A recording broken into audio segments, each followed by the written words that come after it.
Today, it is a Access Academy creating collage tactile graphics. Hello, welcome, and thank you for joining us. My name is Sally Hart, and I'm glad to be here with you again. I am a tactile graphic designer at the American Printing House for the Blind and the administrator of the Tactile Graphic Image Library. If you would like to contact me with questions about this webinar or the series, please do so by emailing shart, H-A-R-T, at aph.org. So under the learning objectives, together we will go over the basics of what makes an effective tactile graphic, what makes it readable, the tools and the materials to use, and we're going to cover some great resources. At the end of this session, you will know what is most important, what the most important part is to represent when you make a tactile graphic. And second, you will know how to use the tactile graphic image library, the templates with this collage method, and thirdly, how and what to use to make a readable collage graphic. And as a bonus, at the end, we will go over 2 fun competitions that collage would be perfect for. But first things first, what is a tactile graphic? So let's go to the next slide.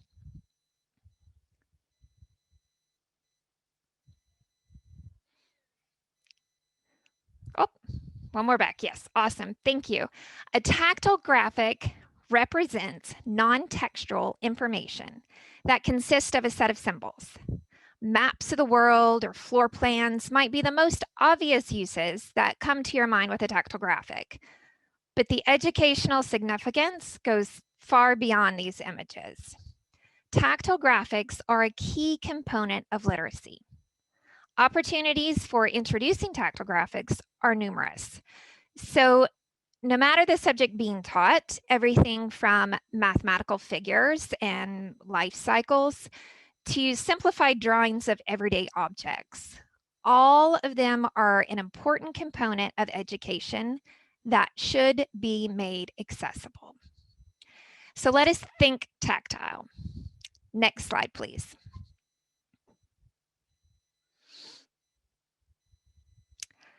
It simply cannot be assumed that a tactile graphic will be made meaningful by merely raising it above the surface of a paper.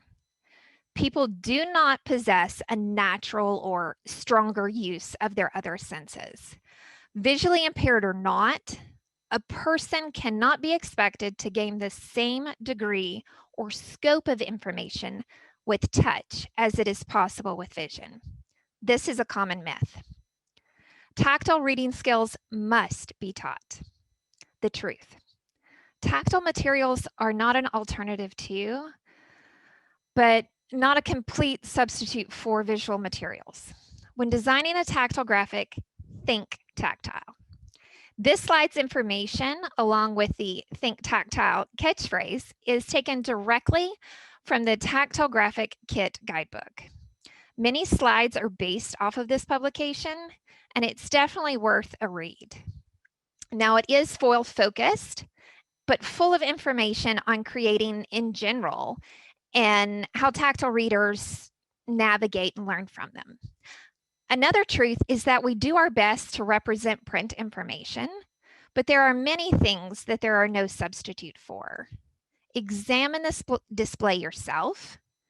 If it is confusing to your fingertips and you're the one who made it, chances are that it will be confusing to a reader who didn't. So again, let's think tactile and do our best. On the next slide, we're going to talk about what is a tactile graphic.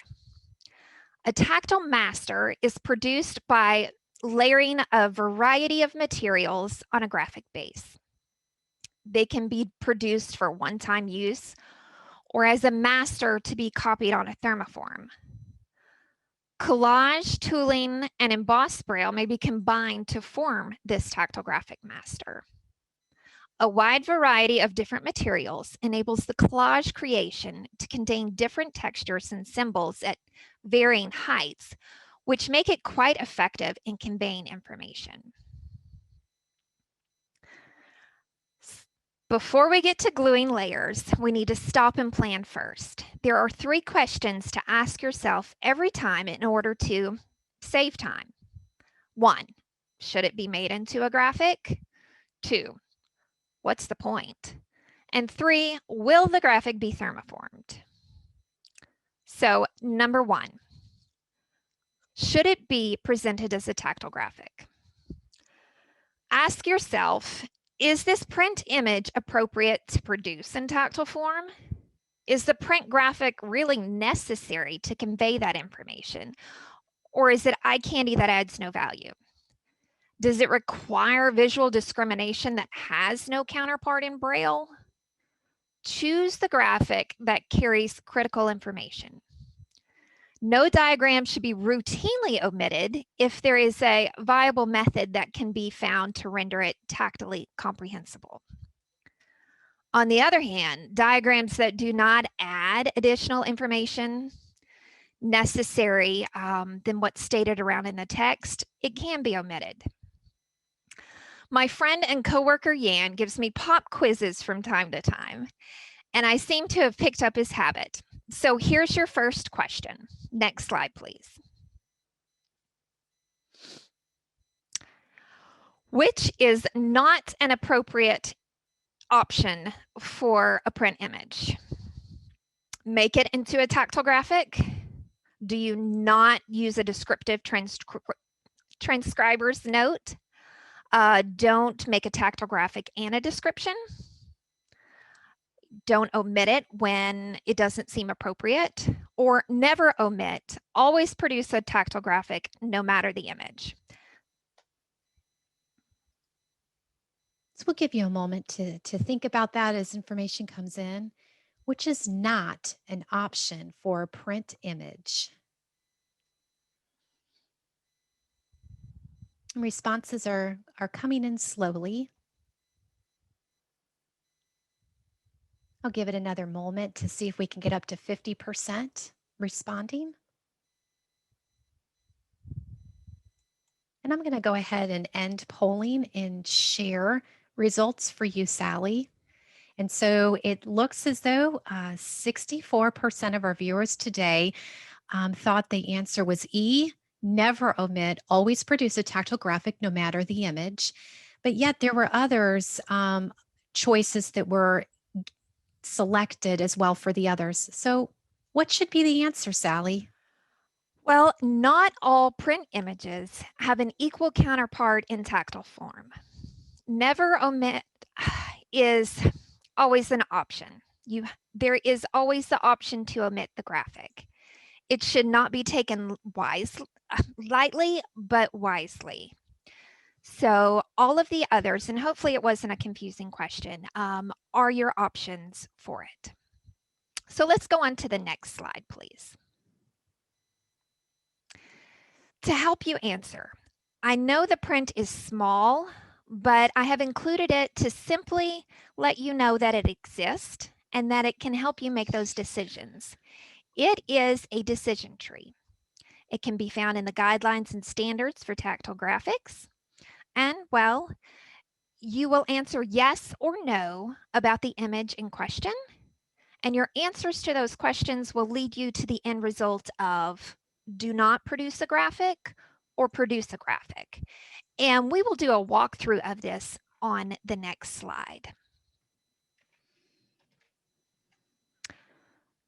Here we have 2 different images to make a choice about. The first image, the image on the left, is an answer choice set with directions that read, circle the picture that ends in the sound the 2 letters make. Items 1 through 8 have 2 letters and 2 cartoon type images. Number 1 has the letters OG, followed by a drawing of a dog and a cake. Now the second image on the right is a pie chart with the title, How Much Water Do We Use? There are colored segments with print labels and percent values. So here's the poll question and your question. Should it be made into a graphic? Your answer choices of A, yes, both of them. B, no, Neither of them. C, only the images for number 1, the match the picture to the sound activity. Or D, only the second, the pie graph image.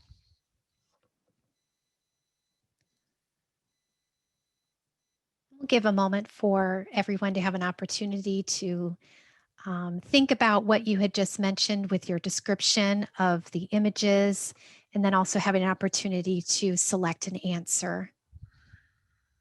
And I'm going to go ahead and end polling at about 61% to share out. So 59%, the majority of our audience selected D, only the number 2 pie graph image. Well, let's walk through the decision tree to find the answer. Starting with a matching activity, the decision tree questions are as follows. Is the information a repeat of facts in the text? No. Would the information be more meaningful in text form? No. If we use a TN, we're going to give away the word and its spelling.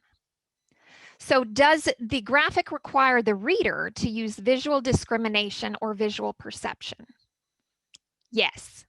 The purpose of the graphic is to recognize the drawn images and compare the sounds and the words they represent. The answer choice yes leads us to do not produce a graphic. This is not an appropriate activity for the Braille reader.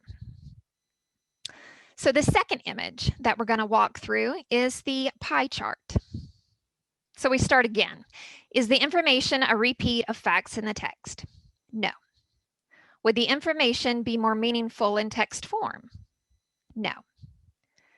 Tactile representations provide a clearer comparison of information as in a pie chart or a plotted line graph, rather than comparing numbers only. So the no leads us to, does the graphic require the reader to use visual discrimination or visual perception? No. So is the actual object unavailable, too small, too large, too dangerous to examine by touch or perceive details? The pie chart isn't really a solid object, so we're just going to say no. Does the reader need the information from the map, figure, or graph to participate in discussions, answer questions, or complete a task? Yes. And yes leads to produce a graphic. So there's the answer. The pie chart should be a graphic. Next slide, please. Question 2. This is the first learning objective, and yes, it was a learning objective in a previous webinar. That's because capturing the purpose, the reason why the author intended it in the first place, is the most important thing to keep, the most important thing to include, and without it, the graphic has missed its mark. Simplification to highlight the purpose comes next. So what's the purpose and how do you find it? Finding the intent is identifying the learning objective. What concept will the reader need to learn from the figure? What task is the reader supposed to do, and how are they supposed to do it? So here is a question for you. Where do you look to find the purpose of an image? A, you do not. That's why the image is copied exactly. Or is the answer B, you read the entire textbook? Or C, find the surrounding text and related questions?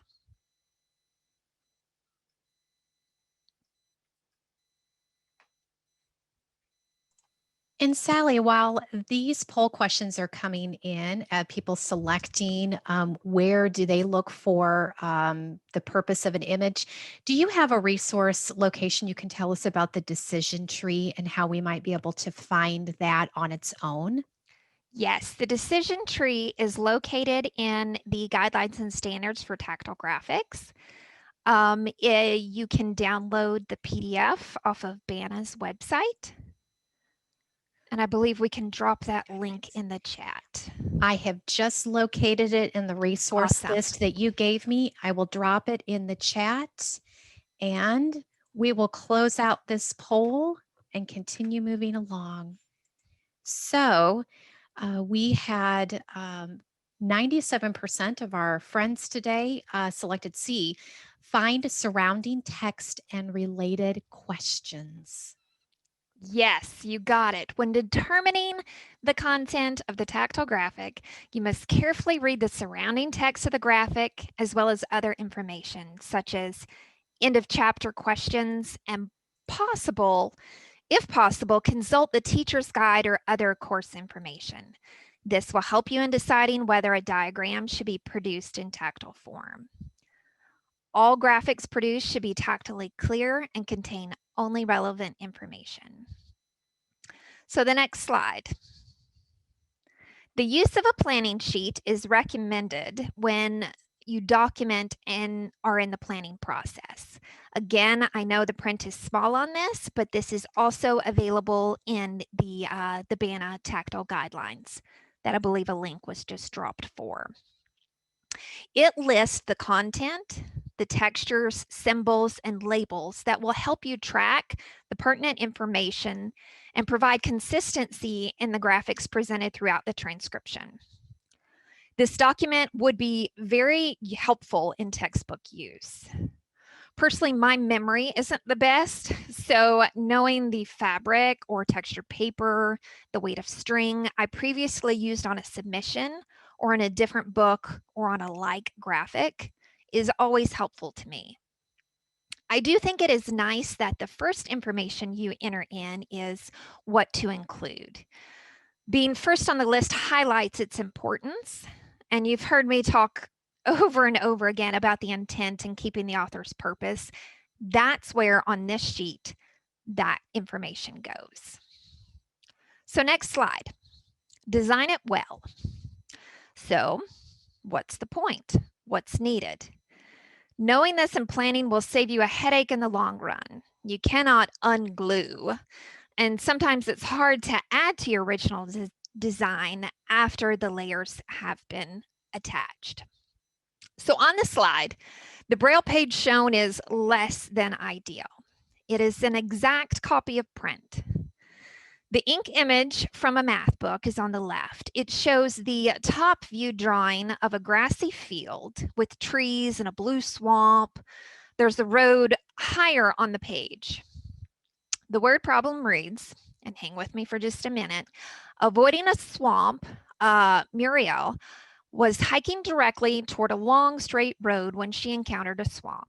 She turned 65 degrees to the right and hiked 4 miles in that direction to reach the road. How far is she from the road when she encountered the swamp? The less than ideal graphic, which also means this is a very hard to read graphic, not a good representation of print, and don't make your graphic look like this, is shown. Random circles for trees and a road that is represented by a rectangle with a dashed line in it. You'll also see heavy swamp texture and an angle arc that is hard to see.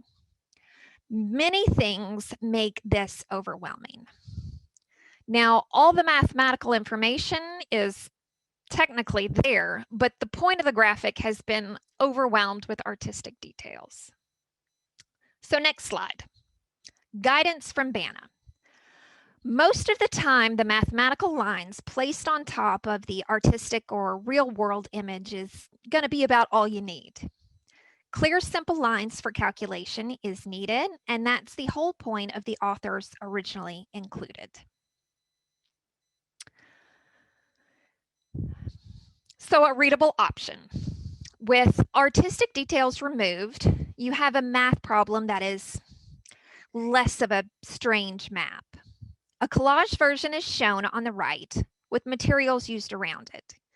Cardboard hole punch for the point symbol, untextured Braille paper layer for the swamp, Tombow Mono Aqua glue, APH line tools for the dashed line, and a softer line tool used for the arc and the right angle.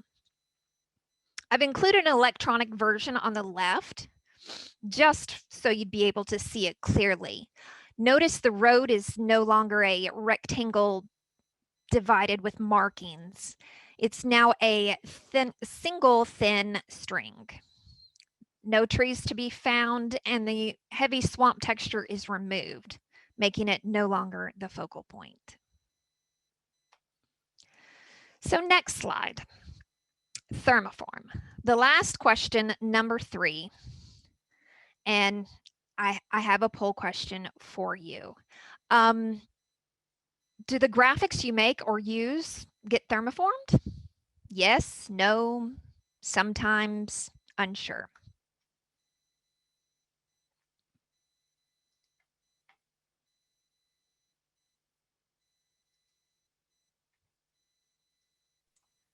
So we would love to know about, do the graphics you make or use get thermoformed?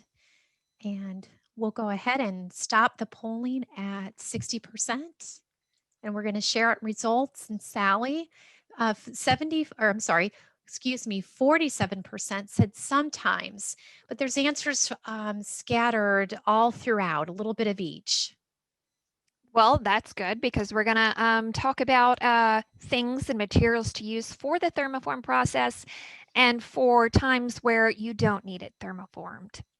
Now, if your Collage tactile graphic page, often referred to as a master copy, are for mass production, this means they will be saved and used over and over again with copies made in a thermoform machine.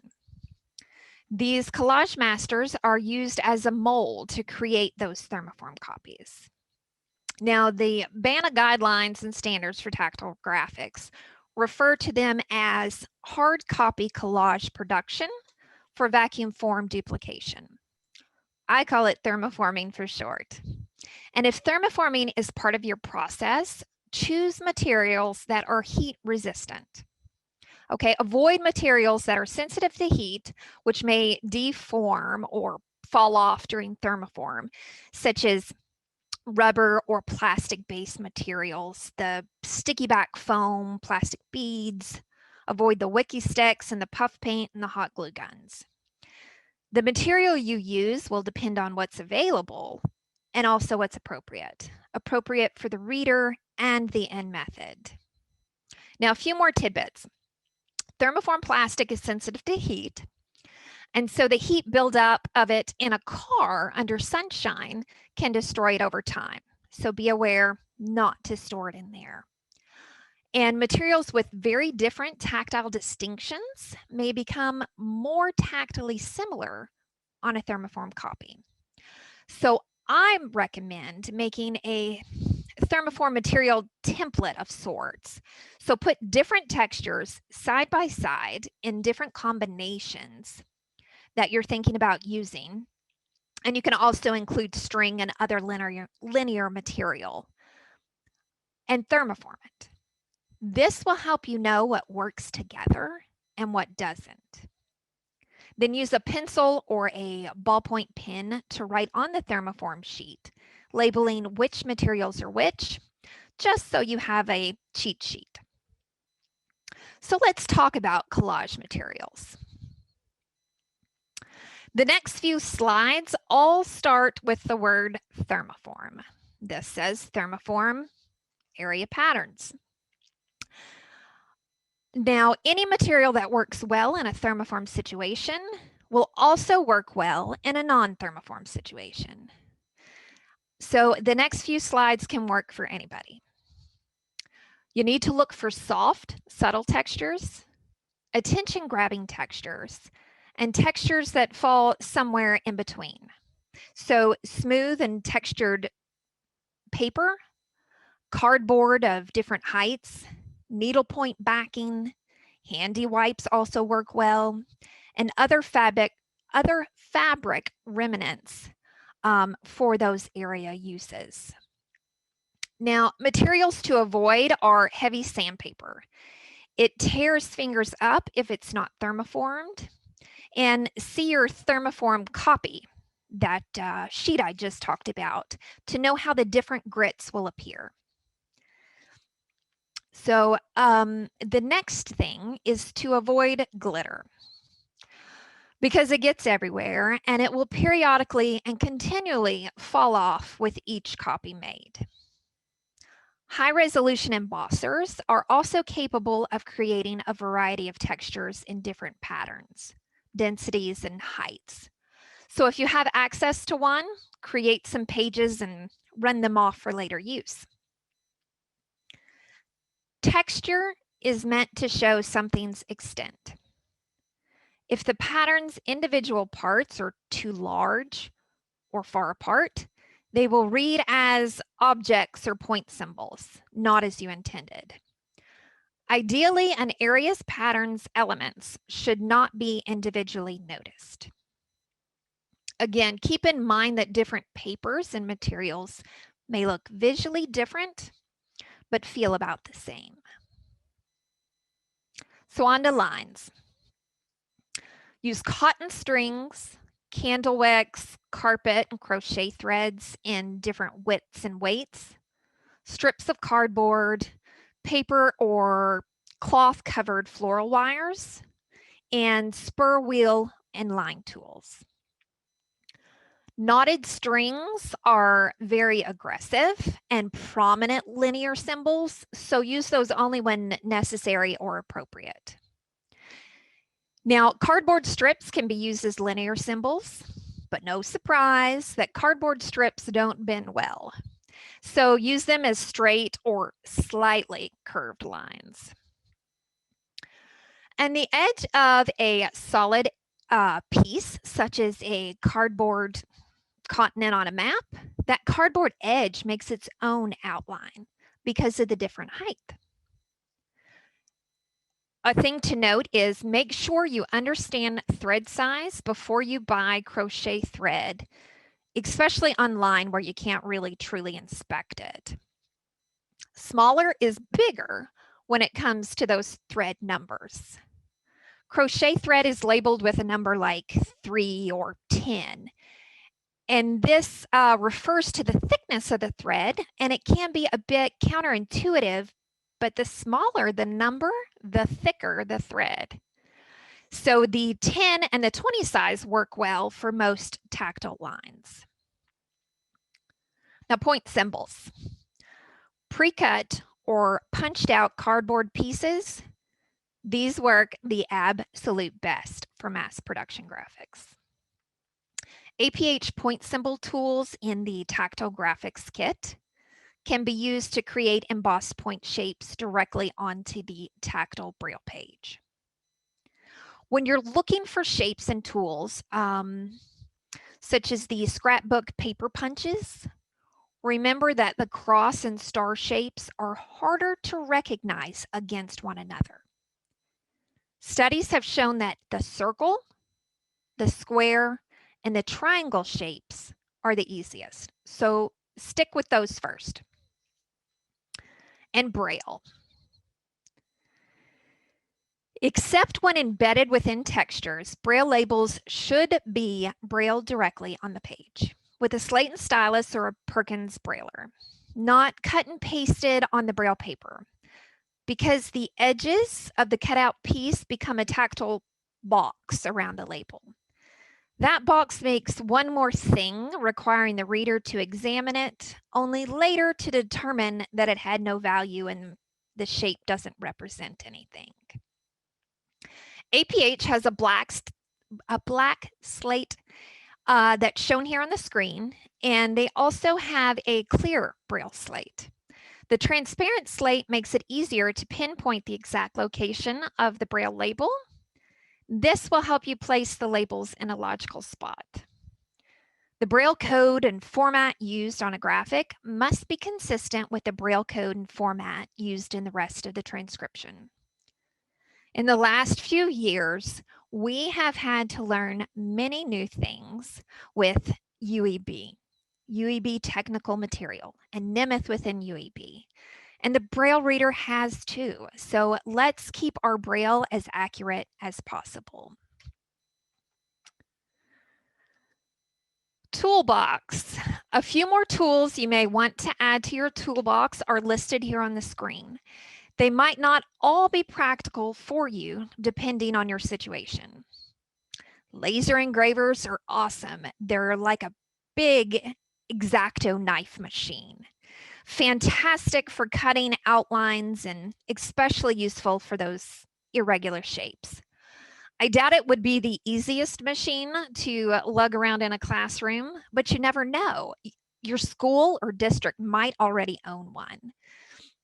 So ask around. It could also be a good investment for a transcriber team.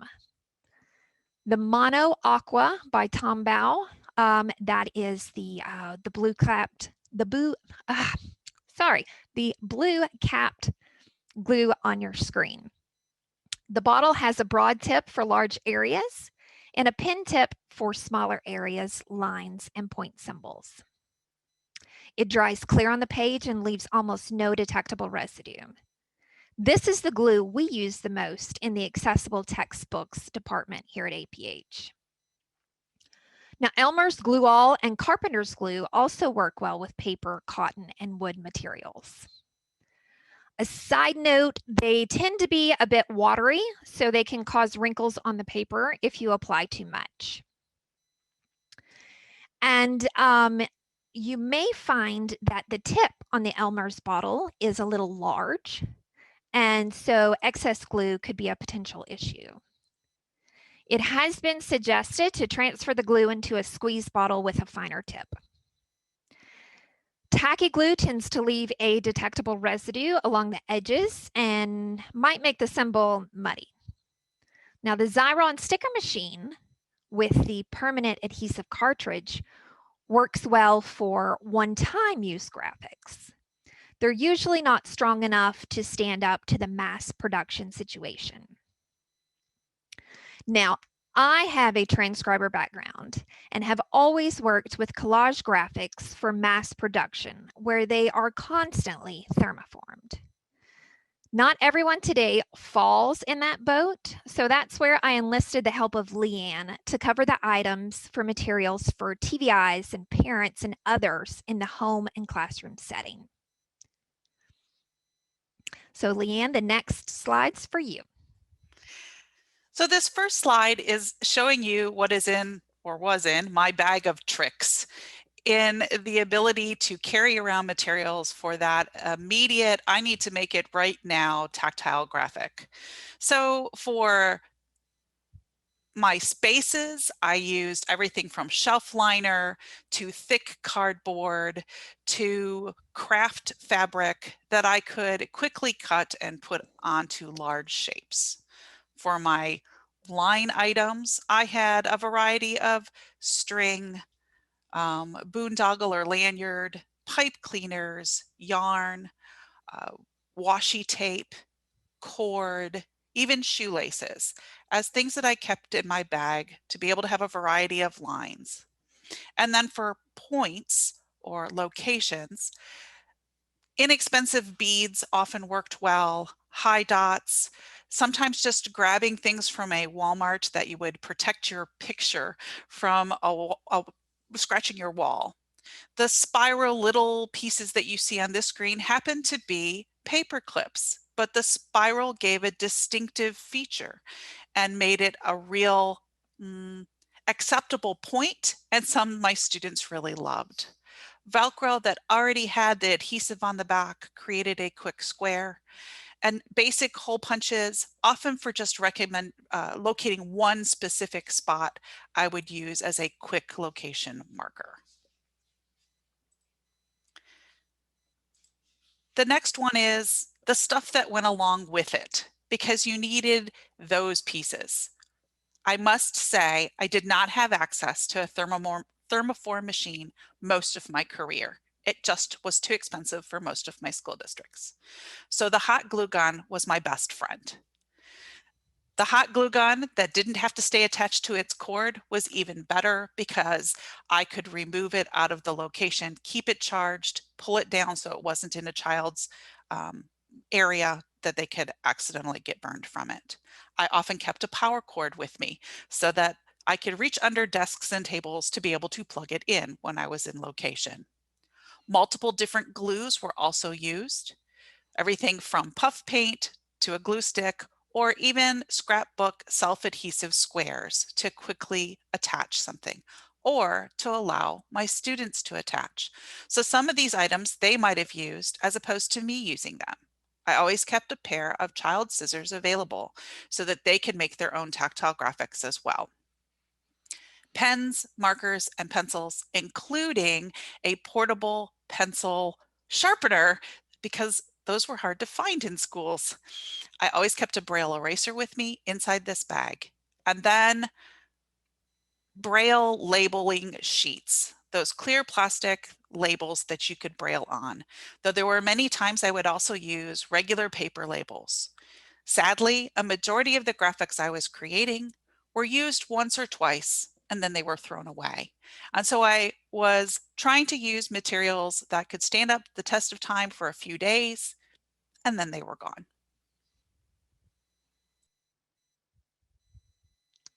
Thank you, Leanne. All right, create a good master. No matter which group you're in, mass thermoform, or the one graphic that gets thrown away the next day, creating a good master is the goal. Successful interpretation of the tactile graphic will depend on the reader's tactile skills and past experiences with graphics and the quality of the graphic created. Simplicity. The more line types, shapes, textures, and details an image has, the more tactily complex it is. Collage has the luxury of heights and numerous texture choices.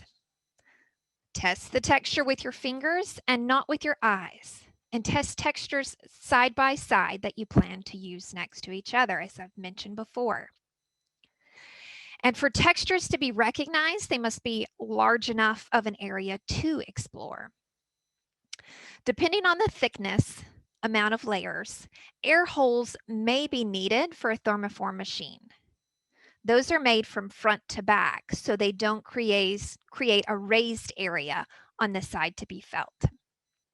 Other things to consider are age and experience of the user, content and complexity of the graphic, time and equipment available, the date requested, and any agency requirements. So the next slide, plan ahead. Planning ahead will put you one step ahead. Keep on hand pre-cut shapes. Use plastic templates like the one you're going to see in a short video. These are stencils. Mine are all hard green plastic and have circle cutouts or other basic shapes. These are tools that are typically used in drafting. Also be on the lookout for those scrapbook shape punches. I keep pre-punched hole punch size point symbols in a paperclip jar. And make your toolbox light enough to move. In planning ahead, ask your Braille friends what they do to make their collage life easier. Leanne shared some of hers. Type your tips in the chat now if you feel inclined. And please express if they are thermoformed or not if you're listing materials. And make a list of where to obtain and buy those materials. If you're in the coffee shop line, you can always ask if they'll give you a few more of those paper cup slides. They may say no, but they may say yes. And also make an email list of people to contact so that if you have questions, you can contact them. Also, store common outlines already drawn or raised on the Braille page, just waiting for embellishments. Look at what books or subjects or grade levels you have coming up on your calendar. So if you have a history book in your future, stock up on maps. Likewise, Cartesian grids for those math classes. So the next slide shows resource documents and sites. If you are an MBA member, you have access to Ask an Expert, where you can ask questions. There are publications from groups all around the country, such as CTEB-VI, NBA, VAVF, and APH is also here to help.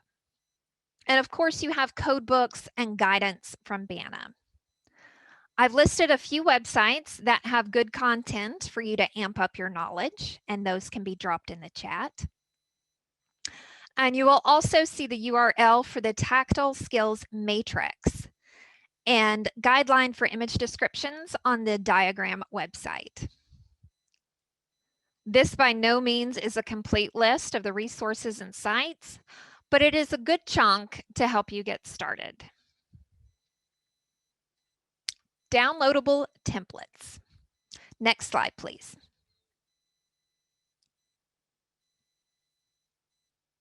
The Tactile Graphic Image Library, imagelibrary.aph.org.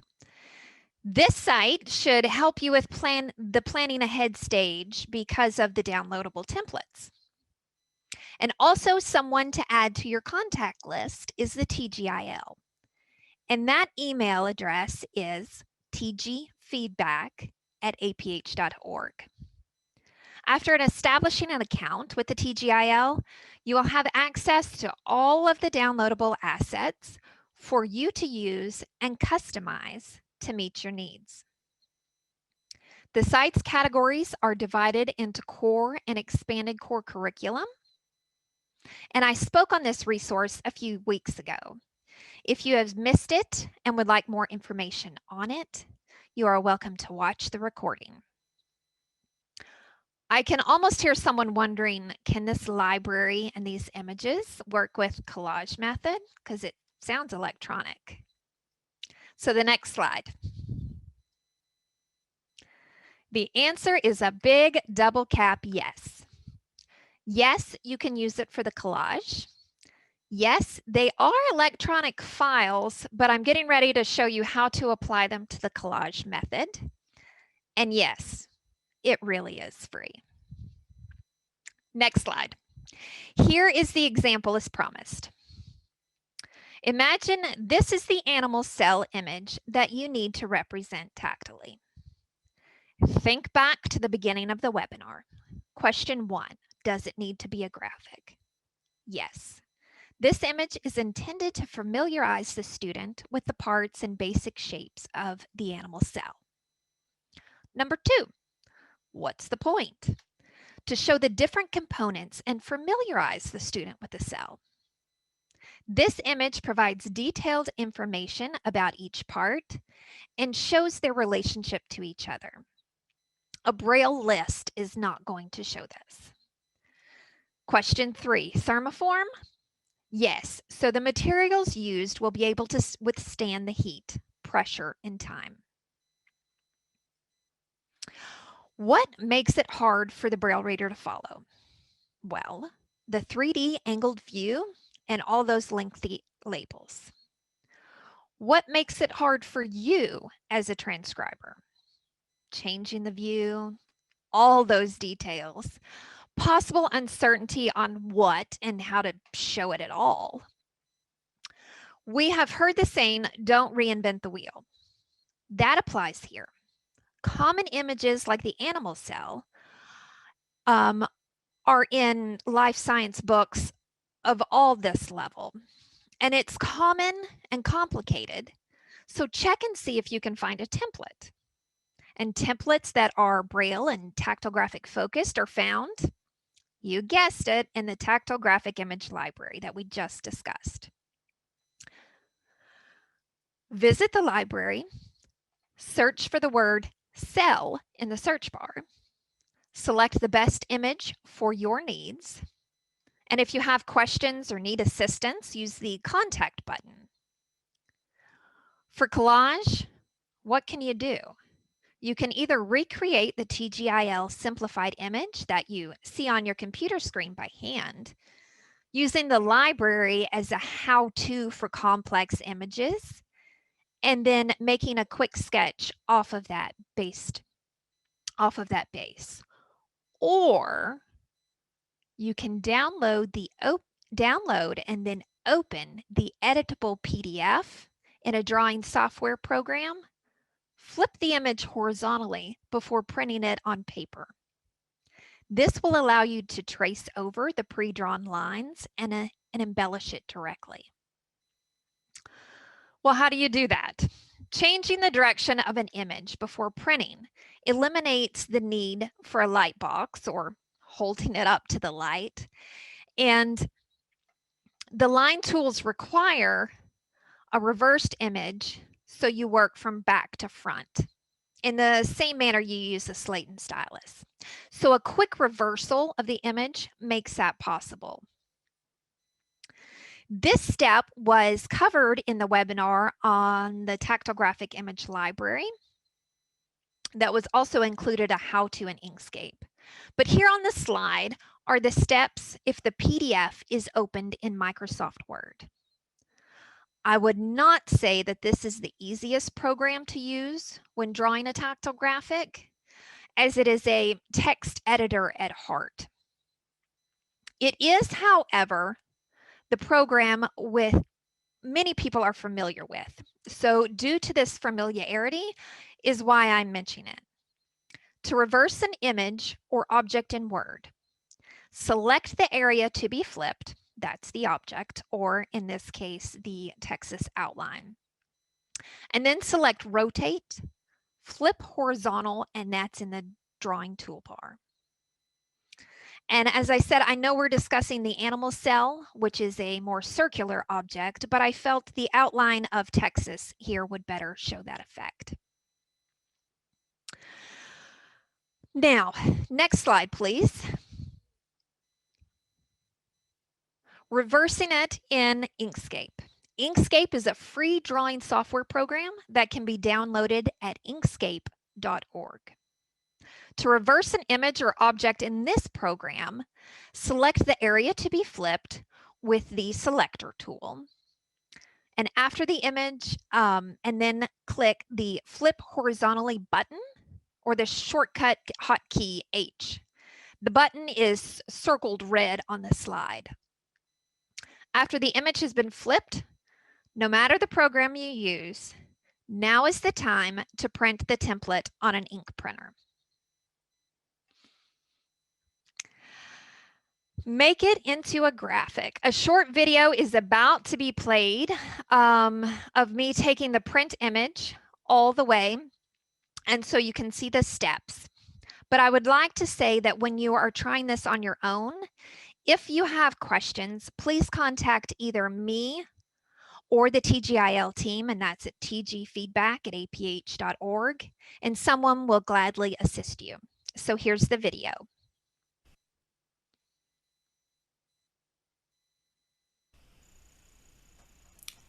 So here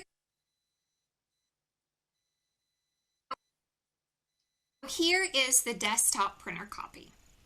As a recap, the steps taken before this moment are the following. An animal cell asset was downloaded for free from the Tactile Graphic Image Library. The downloaded PDF was opened in a drawing software program, of which the how-to steps were shown in the slides previous. For educational purposes, this is the point inside the drawing program, to change and adapt the image to match what print shows. For this demonstration purpose, I have worked with the TGIL download as is. And here it is. Thick, solid lines of the flipped image of what's available on the library. You may be wondering why it was reversed. Not all images need that step. The reason why I decided to take it for this one was for the Braille. When using a slate and stylus, the characters must be formed from right to left. So having this change already marked is easier for me, lowers the margin of error, and in the end, makes the production process faster. To use line tools, often called spur wheels, you must apply them on the back side of the page to have the raised relief on the side that is to be used by the reader. For the outline of the cell membrane, I used the number 1 spur wheel from the Tactile Graphics kit. The number 6 wheel was used on an interior line. We'll turn the image over. Low weight, smooth textures were used for most of the shapes. Both materials are about the same height and both are smooth texture. Different textures are not needed here because of the labels and the very different shape. So why use thin cardboard and cardstock in other places?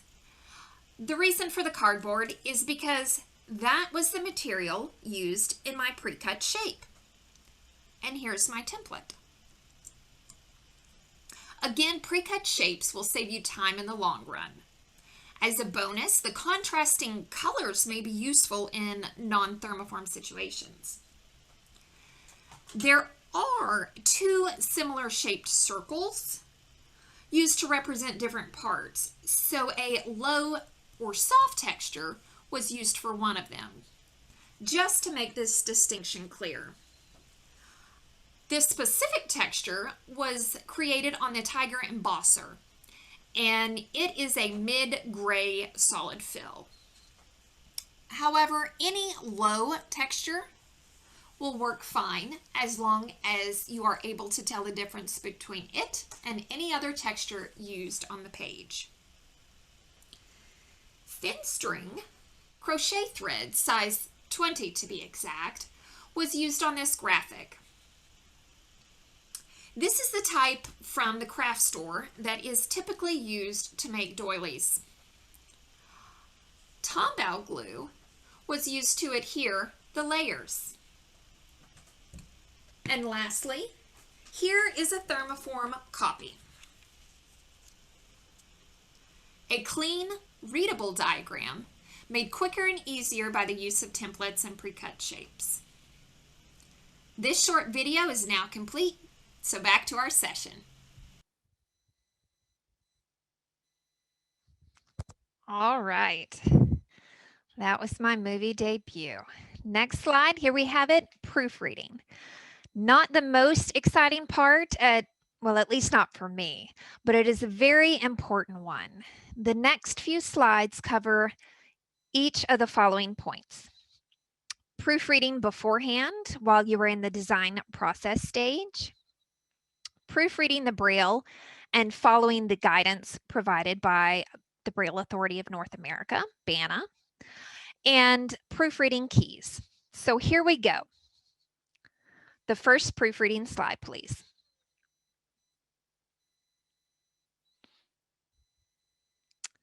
Plan your design and proofread beforehand. Checking to see if your planned design will work for the reader before all of your hard work is applied is super helpful, especially with Collage. So let's design it before committing. Because you know it's a one-time deal when gluing and cutting and using the Perkins Braille Writer. The Braille page shown is less than ideal. It is an exact copy of the print. This is very much a case of print details distracting and potentially misleading the reader. Are the frog feet spots and what's on the bucket? And that's a strange shape. What animal is this and what's a leg? The task is counting objects, and we need to simplify counting shapes and their enclosures. What changes can you think of to make it more readable in tactile form? Type a few answers in the chat. Now, next slide is more guidance from BANA. We have decided that the purpose of this graphic, the point of the worksheet, is counting. BANA gives guidance on counting objects, and again, these examples can be found in the guidelines and standards for tactile graphics. And for this specific topic, they have provided us with an illustrated example. I say this because a lot of times we do not get those examples. And what you see on the screen is just one page of a multiple page example, but only the first one would fit on this slide. But as you can see, they have used circles, solid circles, to represent the counting pigs in print. Next slide. And if I could just intervene for a moment, Sally, I wanted to be able just to kind of share out perhaps a few of the suggestions that were put into the chat box in response to your question. You had just mentioned a moment ago about using dots, and there are people who wrote in for the frogs, just use dots, of course, geometric shapes, simple shapes. In regard to the image of the bucket, remove handles from buckets, circles, squares. Those are all kind of ideas of things that have populated our chat window. Yes, that's wonderful. Thank you for mentioning that, because as you see on the readable options page, that's exactly what has happened. You see a electronic drawing of the tactile graphic, and on the right side, you see 3 possible ways to show those frogs. And the ones that mention just the circles, that's exactly what I have done here. Now, do not use all of the options you see at one time. Consistency is very important, and so pick an option and go use it for all 4 of them. Now, I do have another question, and I promise to pause and wait for some of your ideas to come through. What material or materials would you use to show the animals with legs in collage? It is the bottom one. It is the question that how many legs does each one have? Type your ideas in, please.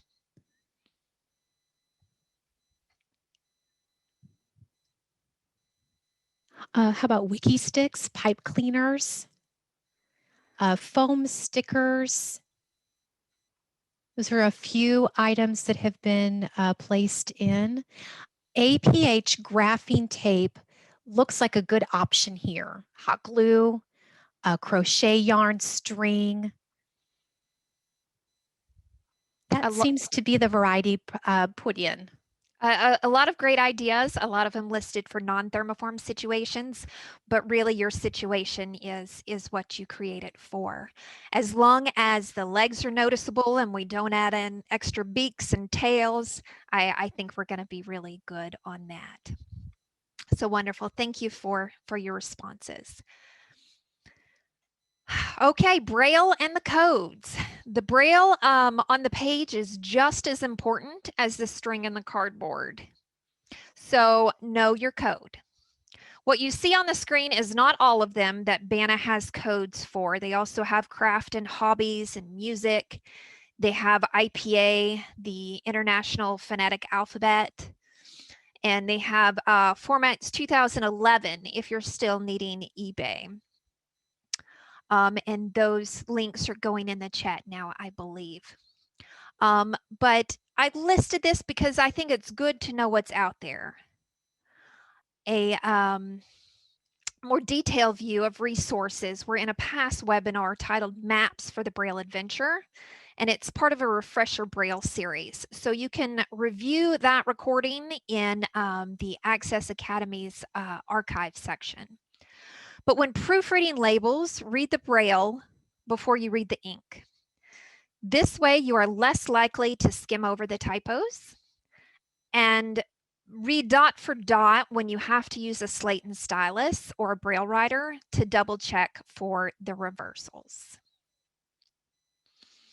Okay, let's apply the code knowledge. The collage clock image you see on the screen follows most of the guidance when it comes to clock hands and line types for the circumference and tick marks, but the image you see is going to be hard to read. It's massive. It takes up most of the Braille page. The guidelines say 11.3.1, a clock face with a 2.5-inch diameter will be easier to explore than an 8-inch drawing. Young readers will be able to see the whole clock face in one search, rather than having to make several wide sweeps to cover the entire thing.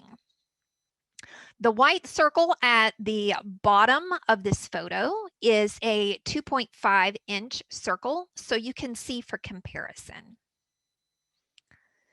Now, you may wonder, why is there even a code and detailed information for this?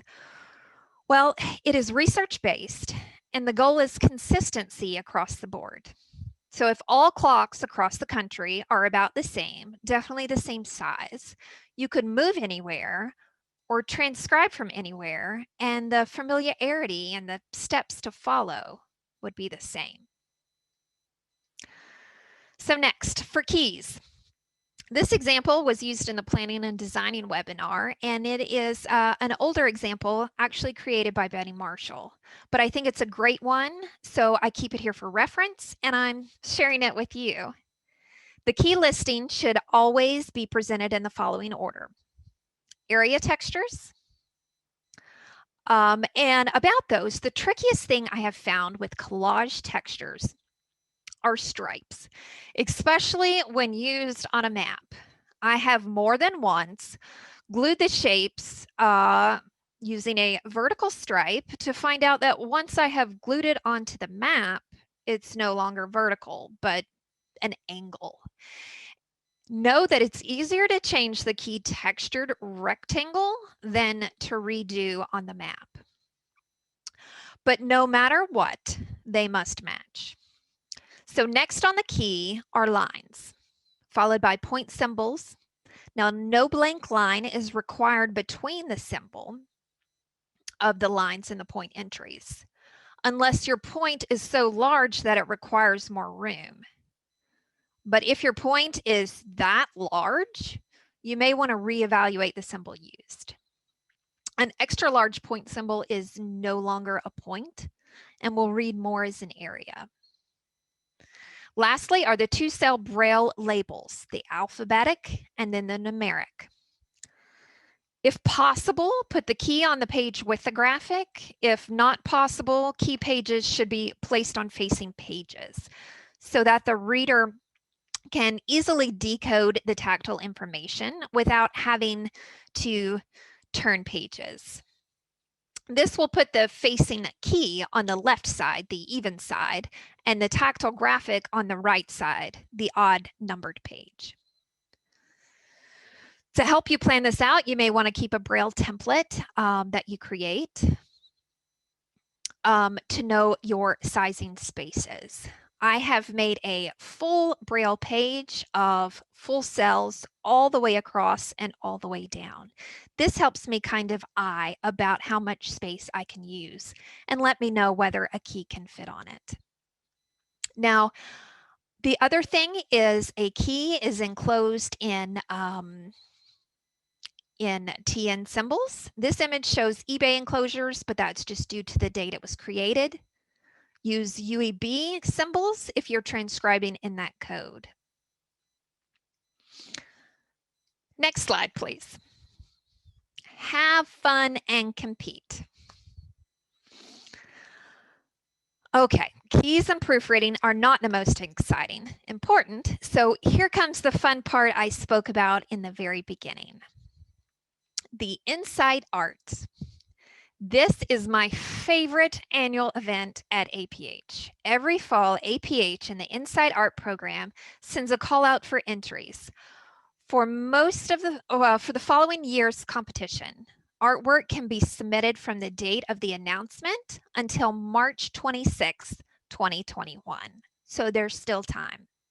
Only one artwork per artist can be submitted. So let's go to the next slide.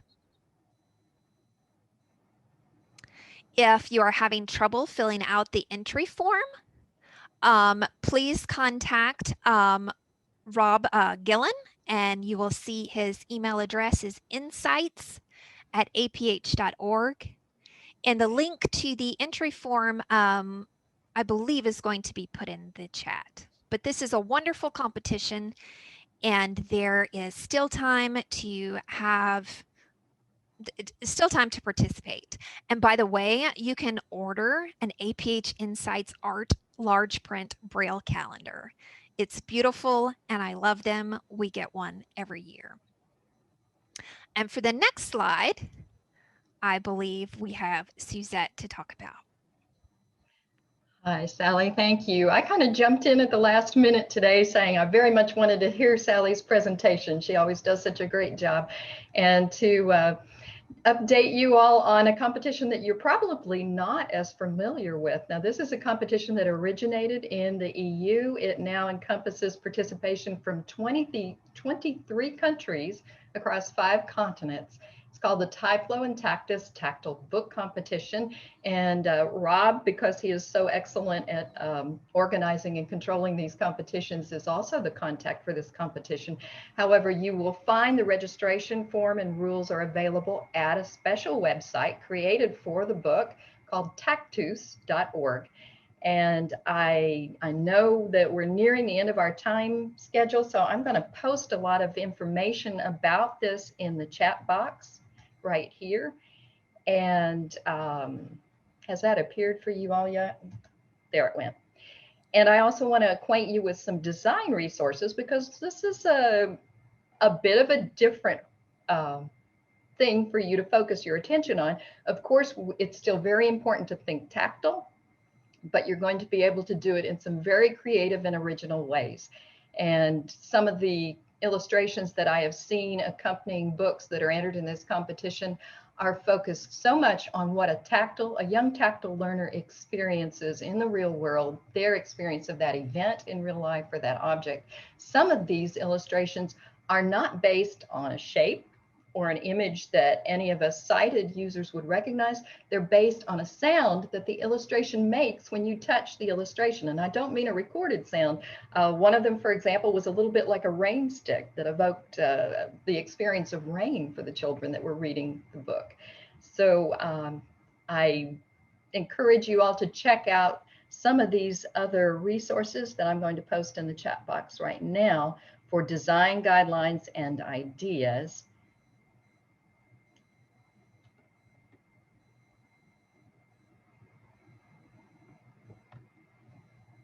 And we thank you for all of that information that is being dropped into the chat box so that everyone has that information at your fingertips. And it's just been great to learn. I can share, Sally, that we have a few questions that I wonder if I might be able to field to you at this time. I will try. Okay, well, I'm in no particular order. They've been arranged that have been dropped in since the beginning.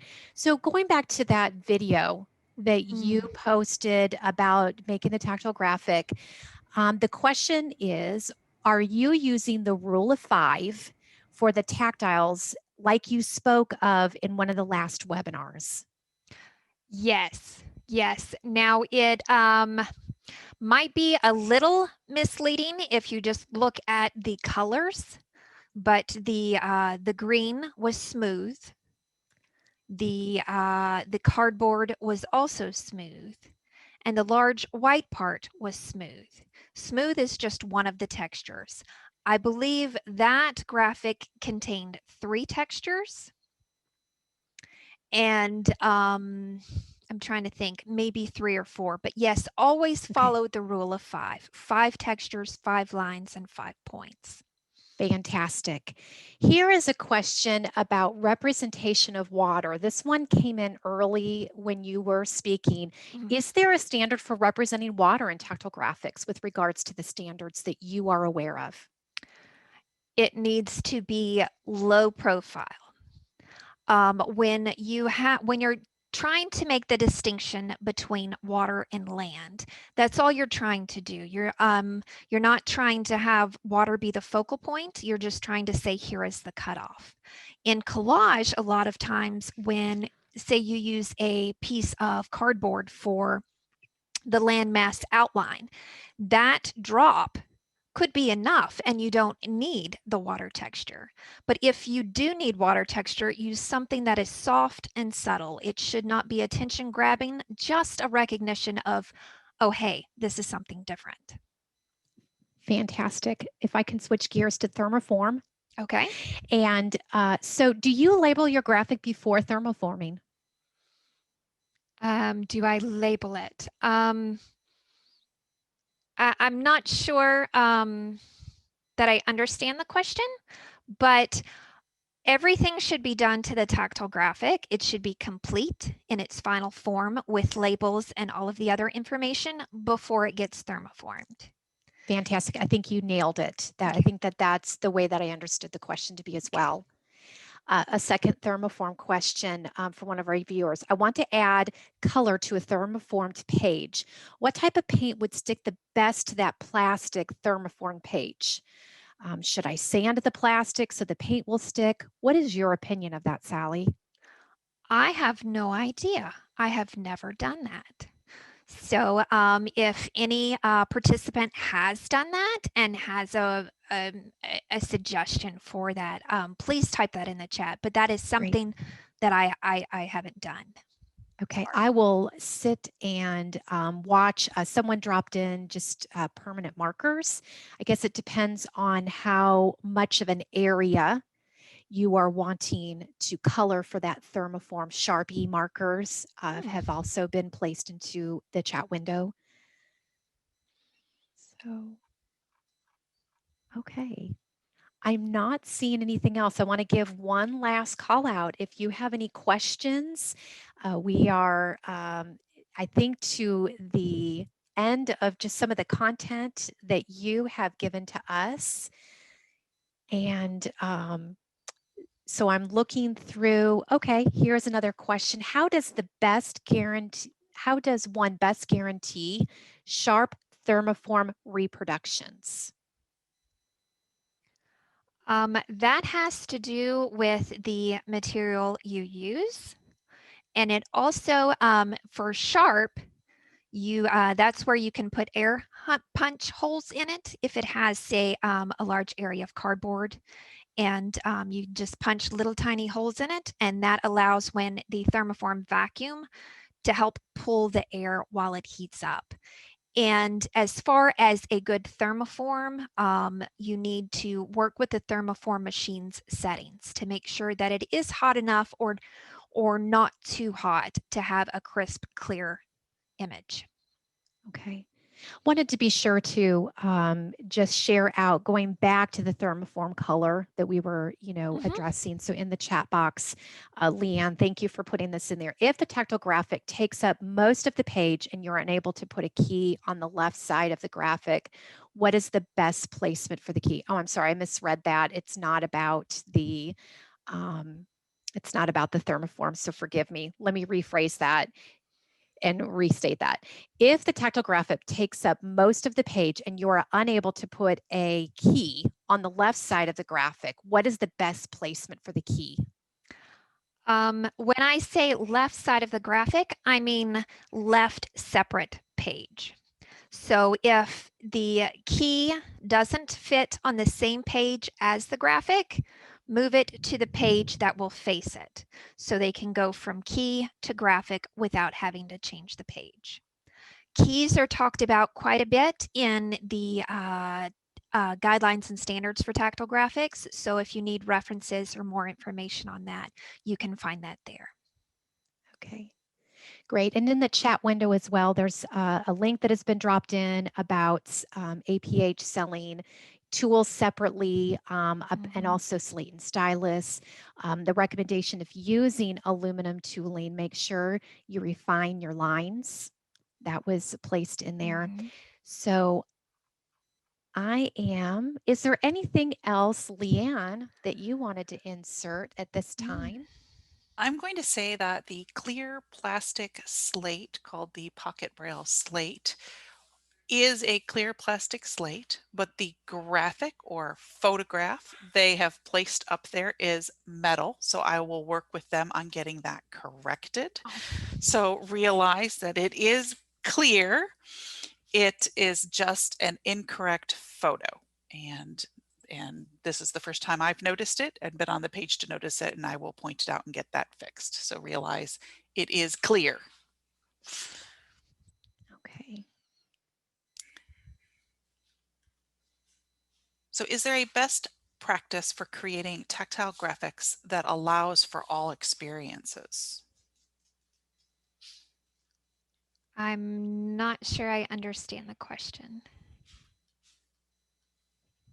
So if you could restate that question for us, that would be helpful. Yes. In the meantime, I'll state that if you're using the aluminum tooling for your thermoform, you want to make sure also that you have refined your lines so that the line is quite crisp before it goes into the thermoform machine. And that aluminum needs air holes as well, as Sally was describing. Linda has shared she uses the lines and dots, and the APH ruler she uses is blue. Oh. Any color will work. We just mentioned the clear one because, well, since it's clear, if you have already glued on things, you can kind of see through to find out exactly where your label is going to go.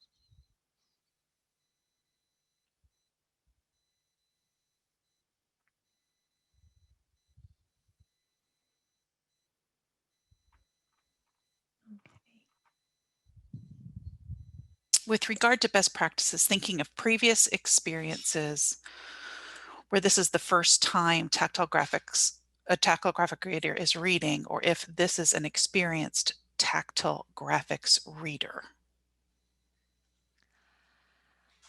If I think I understand the question. If you are in a situation where you can get feedback from the tactile reader themselves, that is really vital. That is going to let you know what materials work best and what materials don't work for that reader. I think, Leanne, you can really speak on that working in the classroom with different folks.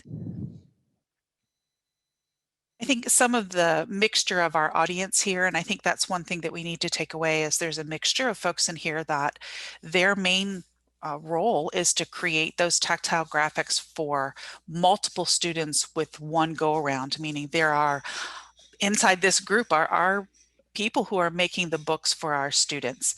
And then there are teachers and orientation mobility instructors who are creating those one-time graphics or small use graphics. And so that mixture here has made it an interesting discussion. Some of us are talking about how we have to make something for mass production and others not. And all of those are the great experiences that you can have. And if the question is for mass production, we don't get the direct feedback. So that is where we rely on the guidelines, and that is where we relied on any sort of feedback or training that we can have. And if you have questions, if you are in that situation to where you are making a textbook or other material and you have questions, reach out to people and consider us a resource, and we will do our best for you. We're not going to be able to create your graphics, but we are able to give you guidelines.